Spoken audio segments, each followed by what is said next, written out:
एक बार पुनः काफ़ी अरसे बाद आप सभी का मेरे इस YouTube चैनल में हार्दिक अभिनंदन है, स्वागत है। प्यारे बच्चों, ये आपके लिए वीडियो बनाया जा रहा है, इसलिए आप सभी जो भी आपके सामने क्वेश्चन दिखाई दें उसको आप नोट करिएगा और उसे कंठस्थ करिएगा। कक्षा 9 से 12 तक के समस्त छात्रों के लिए यह एक अनिवार्य विषय है, जिसके अंतर्गत आपको छोटे छोटे प्रश्नोत्तर दिए गए हैं। एक और भी निर्देश दिया जाता है कि आप अधिक से अधिक इस चैनल को सब्सक्राइब करें, जिससे अधिक से अधिक आप लाभान्वित हो सकें। तो पहला क्वेश्चन है, नैतिक शिक्षा से क्या आशय है? आज का जो समाज है, पहले परिभाषा की बात करते हैं, बीच बीच में मैं आपको समझाऊंगा भी। बालक के व्यक्तित्व का, नैतिक शिक्षा की परिभाषा आप नोट कर सकते हैं। बालक के व्यक्तित्व का संतुलित एवं सर्वांगीण विकास करने वाली शिक्षा को ही नैतिक शिक्षा कहते हैं। सर्वांगीण विकास आ रहा है, तो सर्वांगीण विकास जो है मनुष्य का जो है संपूर्ण विकास होता है, चाहे वो उसका नैतिक हो, आध्यात्मिक हो, चारित्रिक हो, ये समस्त विकास जो है उसके जो है सर्वांगीण विकास के अंतर्गत आते हैं। नैतिक शिक्षा का उद्देश्य क्या है? तो नैतिक शिक्षा का उद्देश्य तो बहुत व्यापक है, लेकिन फिर भी बालकों में चरित्र निर्माण के साथ मानवीय गुण, बालकों में चरित्र निर्माण के साथ मानवीय गुण जैसे प्रेम, परोपकार, दया, करुणा की भावना को विकसित करना, साथ ही साथ उनके अंतर तर्क शक्ति का विकास करना एवं आध्यात्मिक विकास करना। अगला क्वेश्चन आपके डैशबोर्ड पे है, स्वस्थ शरीर में स्वस्थ मन का निवास होता है, किसने कहा है? तो यह रूसो महोदय ने कहा है। स्वस्थ शरीर में स्वस्थ मन का निवास होता है, यह किसने कहा है? रूसो महोदय ने। नैतिकता क्या है? नैतिकता कर्तव्य की आंतरिक भावना है, जिसमें उचित तथा अनुचित का विचार सन्निहित होता है। आप कौन सा डिसीजन लेते हैं, यह नैतिकता आपको बताती है। आधुनिक भारत का प्रथम उद्घोषक किसे कहा जाता है? ये क्वेश्चन है, आपके सामने रखा हुआ है। आधुनिक भारत का प्रथम उद्घोषक किसे कहा जाता है? तो स्वामी विवेकानंद जी। आपको याद भी होगा कि स्वामी विवेकानंद ही जी एक ऐसे विद्वान थे जिन्होंने 1893 में शिकागो में धर्म सम्मेलन में भारत की जाके वहाँ साख बचाई थी और भारत को एक विश्व गुरु का जो प्राचीन दर्जा था पुनः दिलाया कि भारत में ऐसी मेधा शक्तियाँ आज भी विद्यमान हैं। रामकृष्ण मिशन की स्थापना किसने की? तो रामकृष्ण मिशन की स्थापना स्वामी विवेकानंद जी ने की थी। रामकृष्ण परमहंस स्वामी विवेकानंद जी के गुरु थे, उन्हीं के नाम पर रामकृष्ण मिशन की स्थापना हुई थी। आर्य समाज की स्थापना किसने की? तो सभी जानते हैं कि आर्य समाज की स्थापना स्वामी दयानंद जी सरस्वती ने की थी सन 1875 में। सत्यार्थ प्रकाश की रचना किसने की? तो सत्यार्थ प्रकाश की भी रचना स्वामी दयानंद सरस्वती जी ने की है। हरिद्वार में शांति कुंज की स्थापना किसने की? पंडित श्री राम शर्मा। मनुष्य का सबसे बड़ा गुण क्या है? अगर पूछा जाए कि मनुष्य का सबसे बड़ा गुण क्या है, तो मनुष्य का सबसे बड़ा गुण क्षमा है। अगर हर एक व्यक्ति क्षमाशील हो जाए तो किसी प्रकार का द्वेष, ईर्ष्या का भाव रहे ही नहीं। लेडी विद द लैम्प किसे कहा जाता है? तो lady with the lamp Florence Nightingale को कहा जाता है, जो इंग्लैंड की रहने वाली थी। तो यह जो है आपका अगला पेज देखिए। शारीरिक शिक्षा का क्या अर्थ है? शारीरिक शिक्षा उन अनुभवों का सामूहिक प्रभाव है जो शारीरिक क्रियाओं द्वारा व्यक्ति को प्राप्त होता है। ये हमारे पूर्व के वीडियो में भी शारीरिक शिक्षा पे एक पूरा लेक्चर पड़ा हुआ है, आप देख सकते हैं। ये आपके रिवीजन के लिए दिया रहा है। शारीरिक शिक्षा का उद्देश्य क्या है? शारीरिक शिक्षा का पहला उद्देश्य है शारीरिक एवं मानसिक विकास करना, यानी छात्र का शारीरिक एवं मानसिक विकास करना है। शरीर के विभिन्न अंगों का विकास करना, बौद्धिक एवं सामाजिक विकास करना और व्यक्ति का चारित्रिक विकास करना, ये सबसे जरूरी है, क्योंकि आज नैतिक पतन के कारण समाज में इतनी ज़्यादा कठिनाइयों से गुजरना पड़ रहा है। और ये समाज में जो भी महिलाओं के साथ या किसी अन्य बालकों के साथ जो आजकल घटनाएं हो रही हैं, वो कहीं ना कहीं चारित्रिक पतन के कारण ही हो रहे हैं। दूसरा क्वेश्चन है, स्टेटमेंट है, जिसे आप भारत के पहले उपराष्ट्रपति जी ने कहा था कि मजबूत शारीरिक नींव के बिना कोई राष्ट्र महान नहीं बन सकता है। देखिए कितनी बड़ी बात है कि अगर हमारा देश का युवा स्वस्थ नहीं रहेगा तो स्वस्थ समाज का निर्माण कैसे होगा। तो यह कथन किसने कहा है? डॉक्टर राधा कृष्णन जी ने कहा था। शारीरिक शिक्षा शिक्षा का ही एक अंग, यह किसने कहा था? सर्मक महोदय ने कहा था, बहुत बड़े शिक्षाविद हैं। इन्होंने कहा। एक पुनः क्वेश्चन आपके सामने आ रहा है थोड़ा सा दूसरे रूप में, स्वस्थ शरीर में स्वस्थ मस्तिष्क का वास होता है। एक तो मन का निवास होता है, रूसो ने कहा है, और मस्तिष्क का निवास अरस्तु महोदय ने कहा है। अब खिलाड़ियों को जो है समय समय पर जो है चोटिल हो जाते हैं, तो स्प्रेन से ग्रसित हो जाते हैं, जिसे मोच कहते हैं। तो मोच किसे कहते हैं? या लिगामेंट, मांसपेशियों में होने वाली टूट या खिंचाव को मोच कहते हैं। मोच कई प्रकार के होते हैं, सामान्यतः हल्की मोच, मध्यम मोच और कठोर मोच। विदारण, विदारण का मतलब कहीं शरीर कट पीट जाना। खिलाड़ी को अक्सर जो है जो गिरता है वही उठता है, तो खिलाड़ी जो है सदैव फील्ड पे रहता है तो उसे चोट इत्यादि भी आते रहते हैं। तो गिरने पर त्वचा यदि कट या फट जाए तथा उसमें से रक्त निकलने लगे तो उसे विदारण कहते हैं। और अगर कोई किसी छात्र को या कोई भी ऐसा घर पे भी कटपीट हो जाए तो आप जो है बर्फ़ की थैली का उपयोग कर सकते हैं, जिससे आपका ब्लड जो है क्लाटिंग हो सकता है।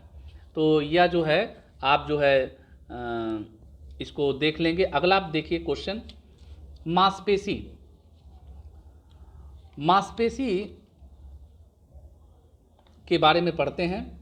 तो मांसपेशियां किसे कहते हैं? मनुष्य की क्रिया का मूल आधार गति मांसपेशियां होती हैं। मांसपेशी के अभाव में मनुष्य की गति शून्य हो जाती है। आपको जूनियर कक्षाओं में पढ़ाया गया होगा कि ऊतक किसे कहते हैं, सेल किसे कहते हैं। तो कई ऊतकों को मिलाकर मांसपेशियां बनती हैं। मांसपेशी के प्रकार है अनैच्छिक पेशी, ऐच्छिक पेशी जिसे रेखिक पेशी कहते हैं, अनैच्छिक पेशी जिसे अरेखित पेशी कहते हैं, और हृदय पेशी या हृदय पेशी भी कहते हैं। ये 3 प्रकार की पेशियां हैं। मानव शरीर में लगभग 600 से अधिक पेशियां पाई जाती हैं, जिसमें सबसे लंबी अगर पेशी है तो सार्टोरियम होती है। उसका नाम है, कभी कभी पूछता है कि सबसे लंबी शरीर में जो पेशी है उसका नाम लिखिए, तो सार्टोरियम होता है। मांसपेशियों में कभी कभी आप देखते हैं कि मांसपेशियों में जो है दर्द होने लगता है, जिसे प्राचीन काल में लोग कहते थे कि झड़वा दिया जाए, किसी के पैर से जो कोई उल्टा पैदा होता है, इस तरह की भ्रांतियाँ रहती हैं कि आदमी उससे उसके पैर से उसके हाथ से उस स्थान पे जहाँ पे उसको दर्द होता है वह क्या करता है, उसे रगड़वाता है। वो ऐसा कारण नहीं है। कारण उसका साइंटिफिक है कि शरीर में मांसपेशियों में लैक्टिक एसिड जो है जम जाता है, और वह जब जम जाता है तो जो क्या होता है, दर्द होता है। तो उस पोर्शन पर यदि हम रगड़ देंगे हल्का हल्के हाथ से तो स्प्रेड हो जाता है और इससे जो है दर्द रिमूव हो जाता है। मांसपेशी की रचना, मांसपेशियों की रचना जो होती है मूलबंध, तुंद और निवेश के द्वारा होती है। ये एक इसके लिए अलग से वीडियो भविष्य में बनाया जाएगा। योग, योग क्या है? योग शब्द संस्कृत के युज धातु से बना है, जिसका अर्थ जो है जुड़ना होता है। और जब से माननीय हमारे यशस्वी भारत के प्रधानमंत्री जी आए हैं, तब से योग जो है अपने पूरे विश्व, जो प्राचीन भारत का एक गौरव था योग प्रणाली, वह पूरे विश्व में उसका ख्याति पहुंच चुका है। तो योग इसीलिए जो है अंतर्राष्ट्रीय योग दिवस मनाया जाता है, जो 21 जून को मनाया जाता है, और 2015 से इसका प्रारंभ हुआ था। योग सूत्र एक पुस्तक है योग की। योग सूत्र के रचनाकार कौन है? महर्षि पतंजलि जी हैं। योग कई प्रकार के होते हैं, फिर भी जान लीजिए।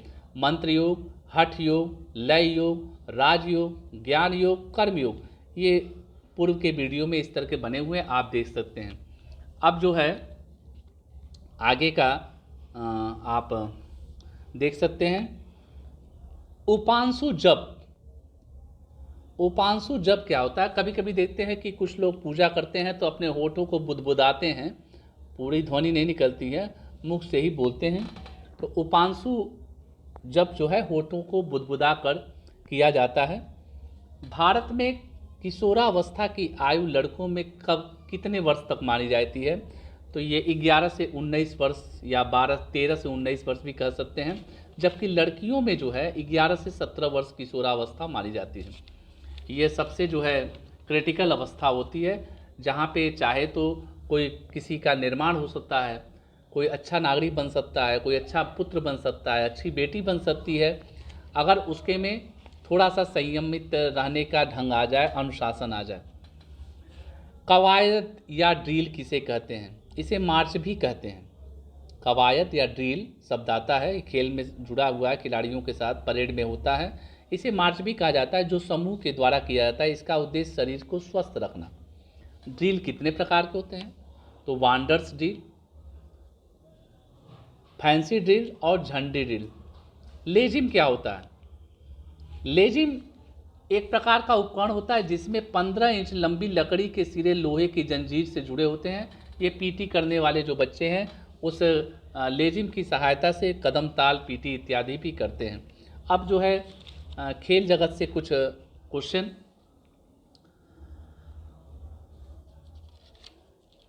खेल जगत से जो कुछ क्वेश्चन आपको बताते हैं कि हॉकी फील्ड की माप कितनी होती है? हॉकी फील्ड की माप कितनी होती है? पुनः क्वेश्चन सुनिए। 91.40 मीटर गुणते 55 मीटर होती है।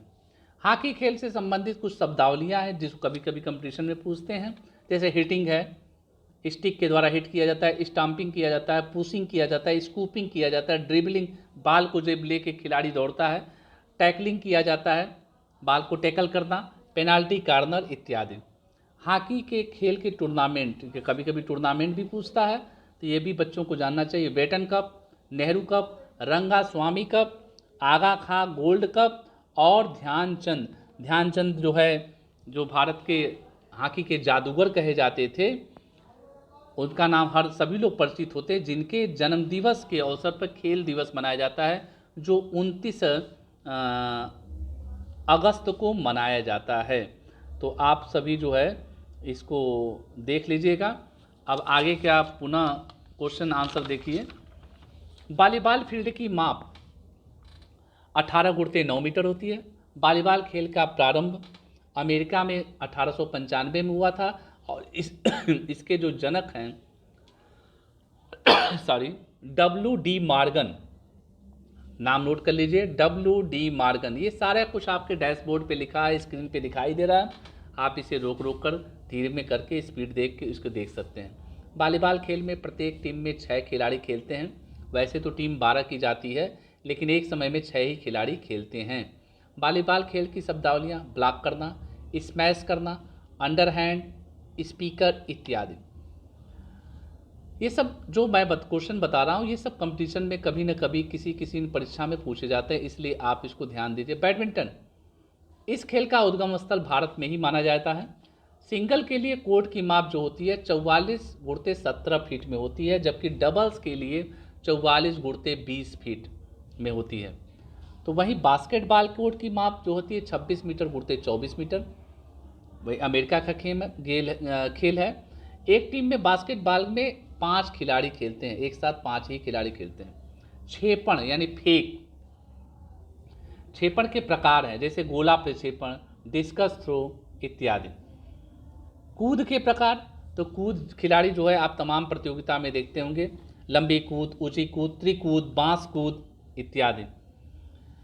फेंक के प्रकार: तस्तरी फेंक, गोला फेंक, भाला फेंक। नीरज चोपड़ा आप सभी से परिचित होंगे, जो अभी पिछले ओलंपिक में स्वर्ण पदक भारत के पाए। नीरज चोपड़ा से हर भारतीय जान गया होगा इनके बारे में।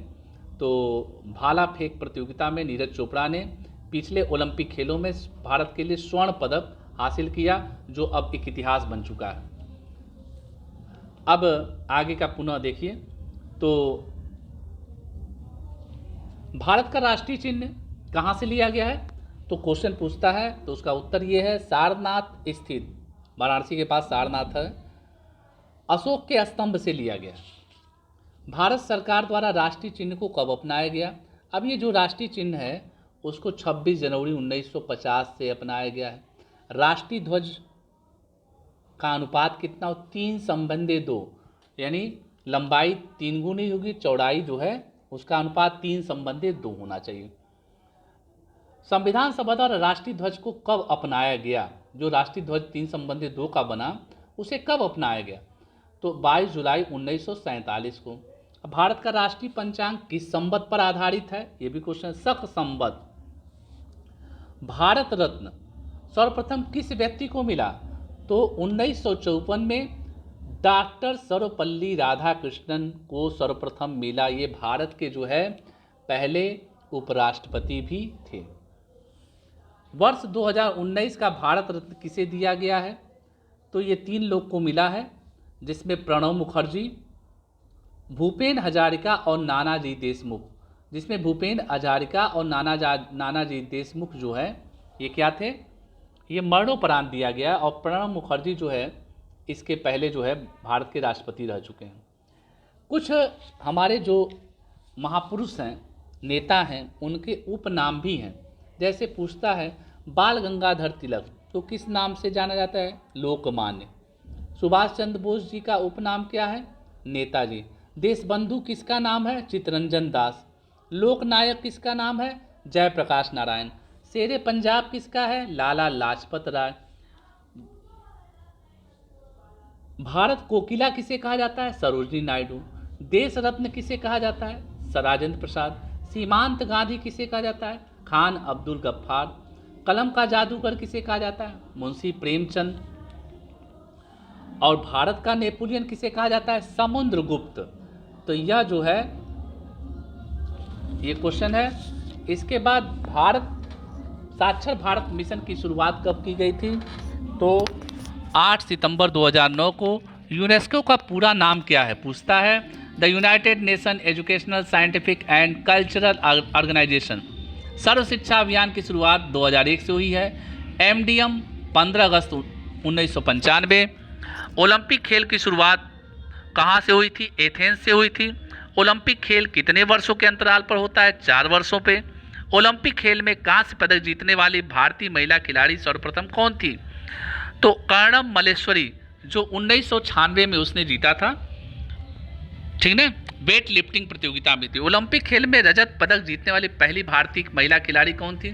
PV सिंधु, ये जानते हैं। आधुनिक ओलंपिक खेल का जनक किसे कहा जाता है? Pierre de Coubertin.